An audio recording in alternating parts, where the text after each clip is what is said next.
హైదరాబాద్లోని ప్రజాభవన్ వద్ద ర్యాష్ డ్రైవింగ్లో కేసులో నిందితుడైన బోధన్ మాజీ ఎమ్మెల్యే బీఆర్ఎస్ నేత షకీల్ కుమారుడు సాహిల్ను అరెస్ట్ చేయవద్దని హైకోర్టు ఆదేశాలు జారీ చేసింది. ఈ నెల 17న షకీల్ కుమారుడు పంజాగుట్ట పోలీసుల ముందు హాజరు కావాలని హైకోర్టు గతంలో ఆదేశించింది. ఈ కేసు కొట్టేయాలంటూ మాజీ ఎమ్మెల్యే కుమారుడు సాహిల్ హైకోర్టును ఆశ్రయించారు.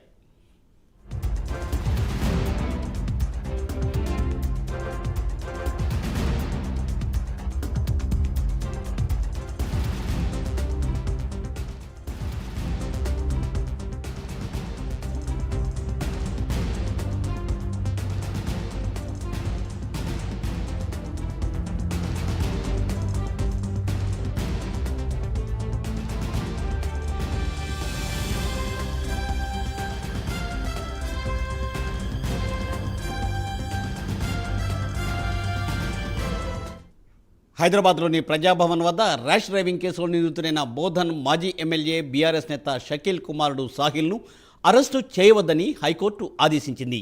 ఈ నెల 17న షకీల్ కుమారుడు పంజాగుట్ట పోలీసుల ముందు హాజరు కావాలని హైకోర్టు ఆదేశాలు జారీ చేసింది. ఈ కేసు కొట్టేయాలంటూ మాజీ ఎమ్మెల్యే కుమారుడు సాహిల్ హైకోర్టును ఆశ్రయించారు.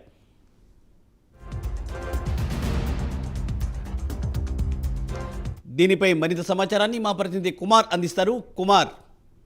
థ్యాంక్ యూ మూర్తి.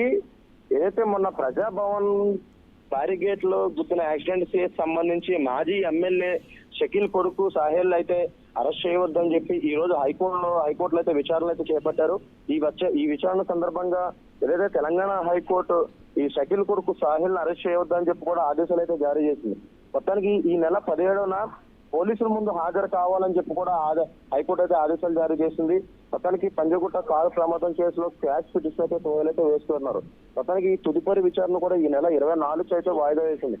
ఏదైతే ప్రజాభవన్ దగ్గర బ్యారిగేట్ లో నైట్ టైం వార్డ్ స్పీడ్ తో వచ్చి గుద్దిన నేపథ్యంలోని ఏదైతే పంజాగుట్ట పోలీసులు సోహెల్ ని తప్పించారంటూ కూడా ఏదైతే సీఏ దుర్గారావును కూడా సస్పెండ్ చేశారు.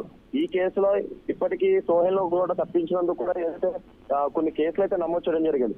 ఈ నేపథ్యంలోని ఏదైతే మాజీ ఎమ్మెల్యే షకీల్ కొడుకు సోహెల్ అయితే ఈ రోజు హైకోర్టును అయితే ఆశ్రయించారు. అలాగే దీనికి సంబంధించి ఒక క్వాష్ పిటిషన్ అయితే వేయడం జరిగింది. అయితే తన మీద నమోదైన ఎఫ్ఐఆర్ తప్పుడు ఎఫ్ఐఆర్, అలాగే ఈ ఎఫ్ఐఆర్ కొట్టేయాలంటూ కూడా హైకోర్టులో అయితే మొత్తానికి పిటిషన్ అయితే వేసుకున్నారు. అలాగే తనను అరెస్ట్ చేయవద్దని కూడా క్యాష్ పిటిషన్ అయితే వేయడం జరిగింది. ఈ క్యాష్ పిటిషన్ ఈ రోజు హైకోర్టు అయితే స్వీకరించి దీనిపై విచారణ అయితే జరిపింది. ఈ విచారణ జరిపిన తదనంతరం ఏదైతే షకీల్ కొడుకు సోహెల్ ని అరెస్ట్ చేయవద్దు అంటూ కూడా హైకోర్టు అయితే ఆర్డర్స్ అయితే జారీ చేసింది. అలాగే ఈ నెల 15న పోలీసు ముందు హాజరు కావాలని చెప్పి కూడా సోహెల్ కి అయితే హైకోర్టు అయితే ఆదేశం జారీ చేసింది. మొత్తానికి ఈ మిగతా విచారణ వచ్చేసి ఈ నెల 24కి అయితే హైకోర్టు అయితే వాయిదా వేసింది. పూర్తి. Thank you, Kumar. Thanks for the updates.